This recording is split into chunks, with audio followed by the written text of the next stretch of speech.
Heto ang mga maiinit na balita na dapat niyong tutukan mula sa FM Radio at PRTV Newsroom. Ito ang FM Radio Newsbreak. FM Radio Newsbreak. Magandang umaga mga ka-vibes, narito na ang mga maiinit na balita para sa ating FM Radio Newsbreak.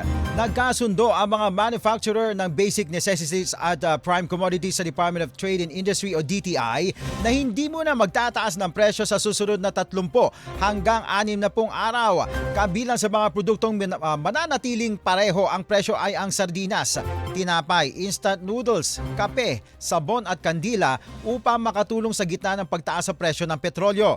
Sa kabuuan, 21 manufacturers ang magpapanatili ng kasalukuyang suggested retail price o SRP ng kanilang mga produkto. Ayon naman kay DTI Secretary Cristina Roque, layunin nitong maprotektahan ang mga consumers laban sa epekto ng pabago-bagong presyo ng langis.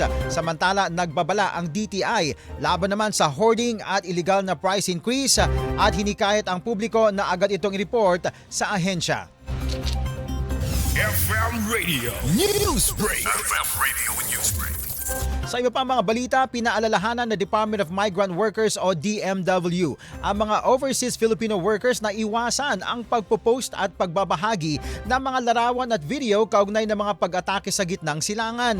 Ito'y matapos maaresto ang ilang OFW sa United Arab Emirates dahil sa pag-upload ng mga video ng missile attacks. Ayon naman kay DMW Secretary Hans Leo Kakdak, mahalagang sumunod ang mga OFW sa mga batas at panuntunan ng mga bansang kanilang pinagtratrabahuan. Tiniyak din ng ahensya na magbibigay ng kinakailangang tulong sa mga OFWs ang mga naaresto sa UAE. FM Radio Newsbreak. FM Radio Newsbreak.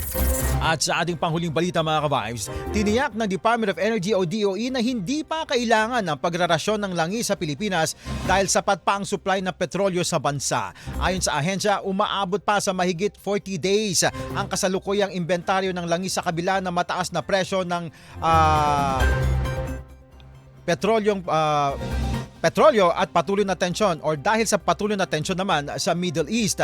Iginiit naman ng DOE o Department of Energy na walang kakulangan sa supply ng gasolina at diesel pa sa ngayon. Gayunpaman, pinaigting ang pagbabantay laban naman sa hoarding upang maiwasan ang artificial shortening at artificial shortage ng langis. FM Radio Newsbreak. FM Radio Newsbreak. At yan mga ka-vibes, ang buong kalipunan ng ating pagbabalita para sa ating FM Radio Newsbreak. Ako po si Cherubim Ganaden, magandang umaga. Inyong narinig ang FM Radio Newsbreak dito sa FM Radio, Favorite Music Radio.